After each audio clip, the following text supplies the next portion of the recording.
Good morning dear students. इससे पहले वाली वीडियो में आप सबको पता है हमने 7.2 एक्सरसाइज में क्वेश्चन नंबर 2 तक कर लिए थे। अब हम करने जा रहे हैं क्वेश्चन नंबर 3। तो क्वेश्चन नंबर 3 देखिए क्या है इसका। ये कहता है कि express the following as improper fraction. इसको हमने इम्प्रॉपर फ्रैक्शन में एक्सप्रेस करना है।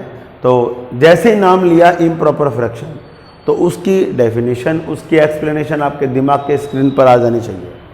इम्प्रॉपर फ्रैक्शन को हम रिपीट करें तो कैसे बताएंगे? Fraction in which numerator is greater than और इक्वल टू इट्स डिनोमिनेटर। या तो न्यूमरेटर जो है वो डिनोमिनेटर के इक्वल हो या फिर डिनोमिनेटर से बड़ा हो, that is called improper fraction. और देखिए इसको हम ले रहे हैं अभी। पहला पार्ट लेते हैं इसका, very interesting part number first है इसका।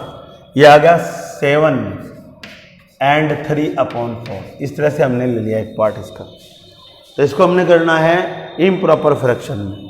तो क्या करेंगे, प्रोसेस क्या रहेगा इसका? प्रोसेस बताता हूँ आपको मैं करने का। 7 × में 4 प्लस 3/4 ये है जी। इन दोनों की मल्टीप्लाई करेंगे और न्यूमरेटर को ऐड करेंगे। करें जी मल्टीप्लाई। ये आ गया 28 प्लस में 3/4। तो आपका आ गया 31/4। ये आपका आ गया। ये आ गया improper. It is the improper fraction. लिख दें आप, it is the improper fraction. Improper fraction, ये इम्प्रॉपर फ्रैक्शन। ये आपका आंसर आ चुका। तो मैंने एक पार्ट ले लिया, अभी दूसरा पार्ट ले लो। चलो हम दूसरा पार्ट यहाँ लेते हैं। इसका और पार्ट ले लो एक। हाँ जी, मान लो हमने ई पार्ट ले लिया इसका, ई पार्ट।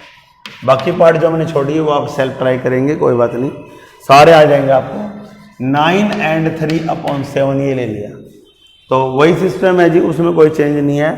तो हम क्या करेंगे यहाँ पर देखिए, 9 × में 7 प्लस के 3 कर दिया आपने, अपॉन में 7, समझ गए ना। इन दोनों की मल्टीप्लाई कर दी और 3 को आपने प्लस कर दिया। तो यहाँ पर क्या आ जाएगा? 63 में 3 जोड़ दो 7, तो अगर 66/7 वही है जी आपका। ये आ चुका है। तो यहाँ पर it is the improper fraction, ठीक है जी। और आपका ये आंसर आ चुका। लिख देंगे हम, इट इज द इम्प्रॉपर, हाँ जी, इम्प्रॉपर फ्रैक्शन। ये आपका इम्प्रॉपर फ्रैक्शन आ चुका है। I hope that you have got very well. तो इस तरह से आज हमने 7.2 को भी कंप्लीट कर लिया, बहुत ही आसान थी। इसके बाकी जो पार्ट आप ट्राई करके देखें, नहीं आए तो फिर आप मेरे से डिस्कस करें। टाइम है पर डे का 2 PM से 3 PM तक का। तो फिलहाल इसको करना आपने। अब अगला जो हमारा 7.3 आती है उसके कीवर्ड हम लेने जा रहे हैं। तो उसके कीवर्ड क्या क्या हैं वो मैं आपसे डिस्कस करता हूँ। इक्विवेलेंट फ्रैक्शन के ही हैं फिलहाल, तो अभी लेते हैं। एक्सरसाइज 7.3 का बेसिक स्टार्ट करते हैं हम फिलहाल। यहाँ पर देखिए इसको, ओके। मैं इरेज करने जा रहा हूँ 7.3। हाँ जी, एक्सरसाइज 7.3 का बेसिक लेते हैं हम फिलहाल इसके अंदर।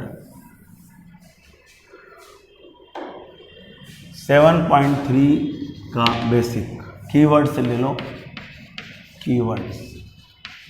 हाँ जी, 7.3 का कीवर्ड्स है। तो इसमें सबसे पहला पॉइंट इसमें आता है इक्विवेलेंट फ्रैक्शन होता क्या है, उसके बारे में हम करेंगे। इक्विवेलेंट फ्रैक्शन, इक्विवेलेंट फ्रैक्शंस क्या होते हैं, हाँ जी, इसके बारे में किस तरह से समझेंगे हम वो देखिए। डियर स्टूडेंट, मान लो हमने कोई भी ले लिया, इसमें 3/5 ही ले लिया। ये हमने ले लिया एक फ्रैक्शन, और आप सब जानते हैं 3/5 किस तरह का फ्रैक्शन है ये? यस, ये है प्रॉपर फ्रैक्शन। प्रॉपर ले ले, इम्प्रॉपर ले ले, वो तो कोई बात नहीं, आपने ये ले लिया। ये कहता है इक्विवेलेंट फ्रैक्शन बनाओ। तो हमारा क्या इसमें लॉजिक लगेगा? हम न्यूमरेटर और डिनोमिनेटर को सेम नंबर से मल्टीप्लाई करते हैं। इसमें 2 केस आएंगे, एक तो मल्टीप्लाई का, एक डिवाइड का। दोनों बताएंगे, आपसे डिस्कस करेंगे। मान लो हमने 2 से ऊपर किया तो 2 से ही नीचे करना पड़ेगा, ये कंडीशनल है। जितने से आप न्यूमरेटर को मल्टीप्लाई करोगे ना, उतने से ही मल्टीप्लाई डिनोमिनेटर करना पड़ेगा। तो वो आपकी वैल्यू कितनी आ गई 6/10 आ गई। ऐसे और ले लो 3/5 है, मान लो आपने 4 से ऊपर मल्टीप्लाई किया तो 4 से ही नीचे करना पड़ेगा, तो 12/20। इस तरह और भी ले सकते हैं हम 3/5, मान लो 10 से ऊपर तो फिर 10 से नीचे, ये आपका आ गया 30/50। तो there are so many examples of the equivalent fraction. ठीक है जी। तो फिलहाल अगर हम देखें तो ये क्या आ गए इसके, ये जो 3 आपके फ्रैक्शन आए हैं, these are the equivalent fraction of 3/5। तो हम लिखेंगे 6/10, 12/20 and 30/50। 50 are the equivalent fraction of equivalent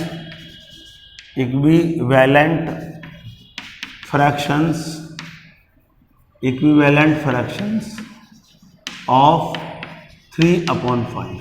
ये आ गए 3/5 के इक्विवेलेंट फ्रैक्शन है। कितने भी ले सकते हैं हम, कंडीशन क्या है, जितने न्यूमरेटर से मल्टीप्लाई करोगे जिस नंबर से, उसी नंबर से आप डिनोमिनेटर से मल्टीप्लाई करोगे। तो ये है आपका, इसमें लिख सकते हैं हम कि वी मल्टीप्लाई, इसमें डेफिनेशन के रूप में वी मल्टीप्लाई द गिवन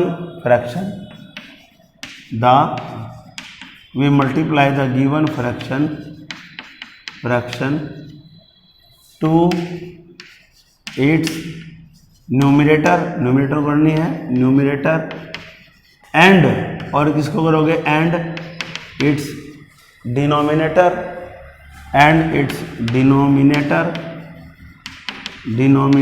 को करेंगे bye the same number.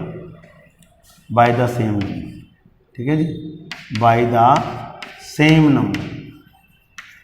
Same number से करेंगे नंबर। तो हम इसको इक्विवेलेंट फ्रैक्शन में ऑब्टेन कर सकते हैं। तो अभी आपने इक्विवेलेंट फ्रैक्शन को अच्छी तरह से देख लिया। ये इन केस ऑफ मल्टीप्लिकेशन था। अब लेते हैं इन केस ऑफ डिवीजन के केस में क्या है उसको देखिए एक बार। करें जी इसको erase. Okay, we are going to erase कर देते हैं इसको हम। हाँ जी, अब दूसरा केस आता है हमारा मल्टीप्लिकेशन का, मतलब डिवीजन का। मल्टीप्लिकेशन हमारा हो चुका, अब तो डिवीजन में देखिए कैसे करेंगे इसको। हाँ जी, इन केस ऑफ डिवीजन, तो दूसरा पॉइंट इसमें हमने लिया है in case of division. In case of division मतलब क्या है भाई, मतलब ये देखिए आपने एक ये ले लिया यहाँ पर 36 और एक ले लिया आपने 48, ये ले लिया आपने, समझ गए। और इसमें ये आ गया था, और ये कहता है कि इसके इक्विवेलेंट फ्रैक्शन निकाली जाए। तो इसको ऐसा कर सकते हैं हम यहाँ पर, ऐसा कौन सा टेबल है बड़े से बड़ा जिसमें ये भी आता और ये भी आता हो। वो मान लो आपका है 12 है, समझ गए। तो 12 ले लिया, तो हमने क्या किया 36 को डिवाइड किया 12 से और 48 को भी डिवाइड किया 12 से। क्या आ गया, इसे ये तो आया 3 और ये आया 4। तो 3/4 क्या आ गया, ये भी आपका इक्विवेलेंट फ्रैक्शन है। तो ये आ गया its equivalent fraction, equivalent fraction is equal to 3/4। और ये आया कैसे, तो इसमें हम वही करेंगे, if we divide the numerator and denominator by the same number then we shall obtain the its equivalent fraction. मैं यहाँ लिख देता हूँ इस बात को, ठीक है जी। If we divide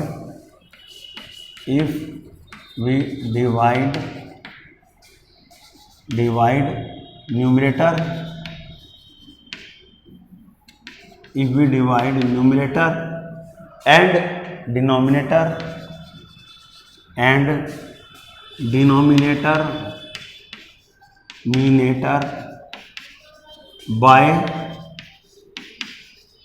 by the same number, ठीक है जी, by the same number, उसी नंबर से अगर हम डिवाइड करते हैं न्यूमरेटर को भी डिनोमिनेटर को भी, then we shall obtain the its equivalent fraction, then we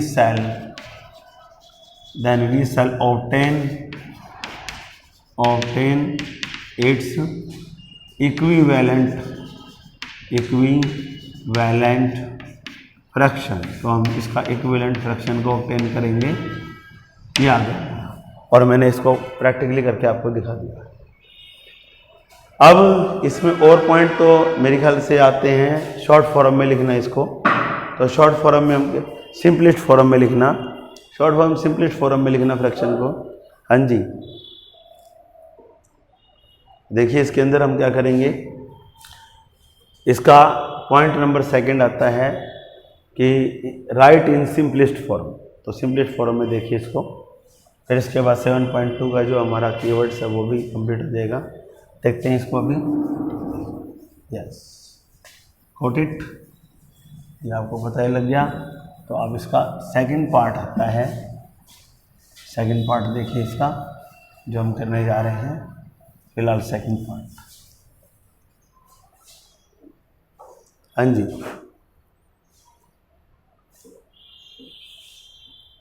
second part में है, इसका नाम है सिंपलेस्ट फॉर्म में लिखना।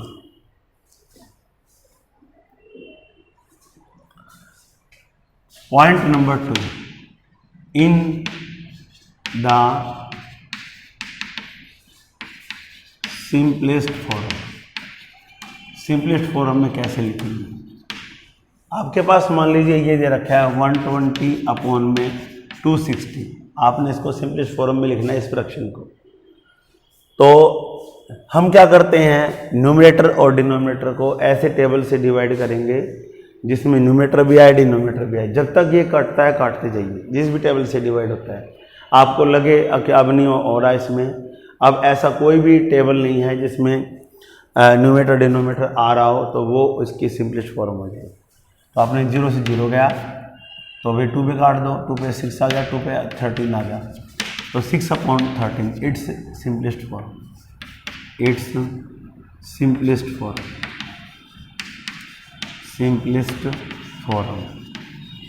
ऑफ दिस फ्रैक्शन, इस फ्रैक्शन की सिंपलेस्ट फॉर्म।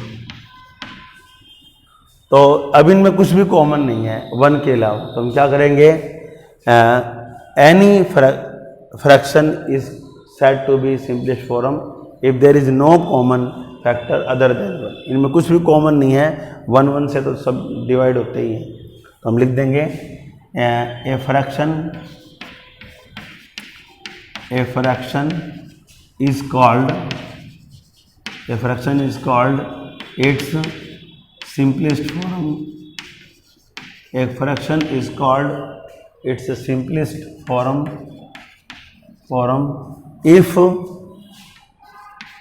if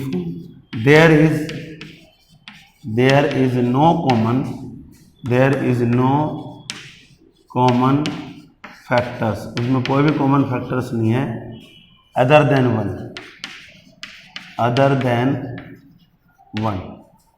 ठीक है जी, इज कॉल्ड सिंपलेस्ट फॉर्म, लो जी ये सिंपलेस्ट फॉर्म हो चुकी, सिंपलेस्ट फॉर्म। ठीक है जी, ऑफ एनी फ्रैक्शन। तो डियर स्टूडेंट्स, आज हमने 7.3 के कीवर्ड्स पूरे कर लिए, यही करना है हमने। अब हम नेक्स्ट वीडियो में करेंगे 7.3 एक्सरसाइज को start. I hope that you have got very well. Thanks and have a wonderful day. Okay.